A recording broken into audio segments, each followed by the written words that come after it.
Chào mừng Nị đã quay trở lại với series giới thiệu về nhạc cổ điển. Bữa giờ mình đi cũng nhiều nước rồi ha Nị. Hôm nay cô sẽ dẫn Nị đi xa thêm một chút nha. Đi Na Uy chơi nha. Giờ tưởng tượng là mình đang ở Na Uy nha. Rồi, tưởng tượng cảnh núi non vậy nè. Rồi bây giờ cô sẽ dẫn Nị lên một ngọn núi. Trên đó có một ngôi nhà gỗ. Bên trong ngôi nhà gỗ có một ông lão. Tên ông là Edward Grieg. Ông sẽ kể chúng ta nghe một câu chuyện cổ tích bằng âm nhạc. Bắt đầu nha. Ngày xưa, có một chàng trai tên là Peer Gynt. Chàng trai này không phải là người tốt lắm đâu.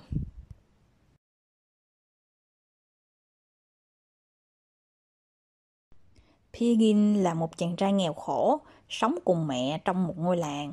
Một ngày nọ, tức giận vì bị mẹ la vì thói nói dối và phẫn uất vì cuộc đời nghèo khó, Peer Gynt quyết định đi đến đám cưới của cô gái giàu nhất làng là Ingrid và cướp cô dâu chạy trốn lên núi.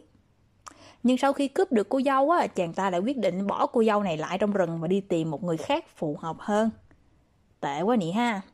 Thì trong cái đoạn nhạc này Nị sẽ thấy khúc đầu và khúc cuối rất là xáo động, còn khúc giữa thì lại mang âm hưởng xót xa, rồi than vang, cũng giống như nội dung câu chuyện trên vậy đó Nị. Từ việc xáo trộn khi cướp cô dâu đến lời than vãn của nàng Ingrid.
Lúc này, Peer Gynt đang bị dân làng truy bắt vì đã dám cướp cô dâu. Trong lúc lẫn trốn thì chàng ta được một cô gái khác giúp đỡ. Nhưng ngờ đâu, đó là một yêu tinh và là con gái của quỷ núi. Ông quỷ núi bắt Peer Gynt phải lấy con gái mình và đổi lại chàng sẽ trở nên giàu có. Lúc đầu, Peer Gynt đồng ý, nhưng sau đó lại từ chối vì không muốn cưới và có con với một yêu tinh. Do đó, Peer Gynt đã làm quỷ núi tức giận và lại phải bỏ trốn lần nữa. Đoạn này là một bản nhạc rất quen thuộc và nhạc sĩ đã phát triển giai điệu từ bí ẩn đến cao trào với âm lượng và cường độ ngày càng cao, tượng trưng cho cảnh bí ẩn nơi lâu đài của quỷ núi. Và khúc sau là sự phẫn nộ tăng dần của ông ta khi bị Peer Gynt từ chối.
Trong lúc chạy trốn dân làng và ông quỷ núi, Peer Gynt gặp và sống chung với một cô gái tên là Solveig, một cô gái rất dịu dàng và chung thủy, nhưng với bản tính ham vui và cả việc bị ám ảnh bởi hình ảnh cô gái yêu tinh, con gái ông quỷ núi.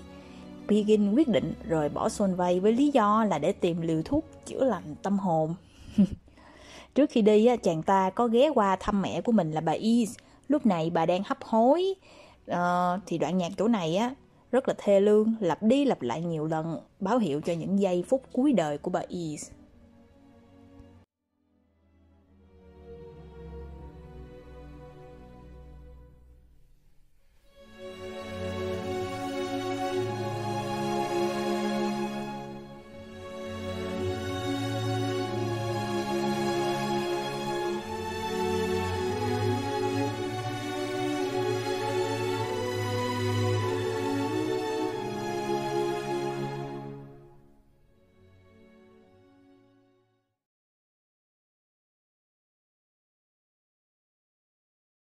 Cảnh tiếp theo là cảnh mặt trời mọc, nhưng không phải ở Na Uy mà là ở Sahara. Đây cũng là nơi Piggin sinh sống sau khi chia tay với nàng Solveig. Giờ Nị chú ý nghe và tưởng tượng cảnh mặt trời đang lên từ từ nha Nị.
Sau đó, nhờ may mắn nhặt được một số của cải phi pháp, Piggin đã trở nên giàu có. Trong lúc đi lang thang đến một khu trại của người Ả Rập, Piggin được viên tộc trưởng tiếp đón rất long trọng và đã bị hớp hồn bởi điệu múa của nàng Anitra, con gái của tộc trưởng. Khúc nhạc này vừa pha lẫn giữa Tây Phương với Đông Phương và dĩ nhiên rồi vẫn có một chút Na Uy trong đó nữa. Cảm nhận thử như này nha.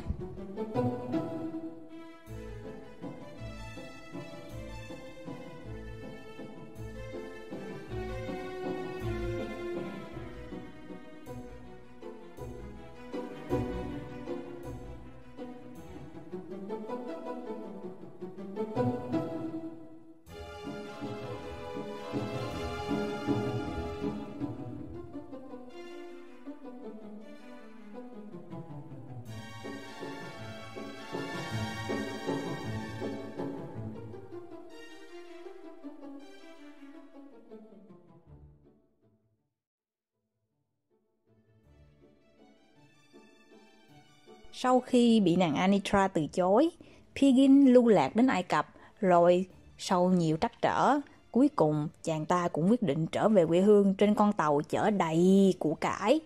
Nhưng tàu đã va phải đá và bị chìm, mất hết của cải, già nua tơi tả.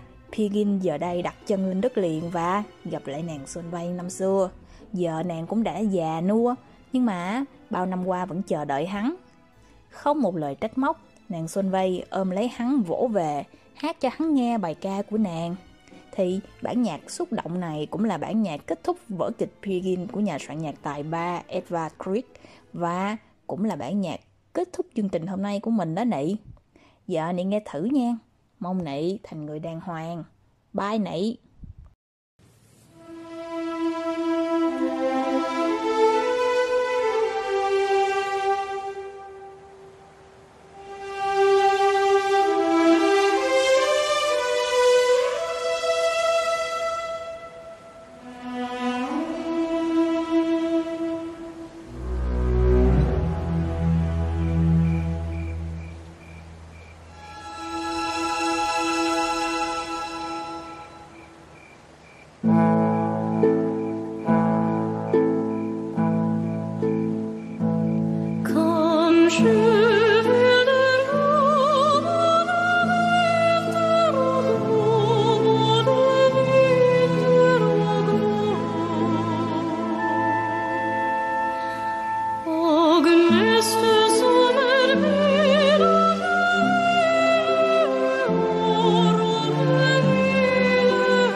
still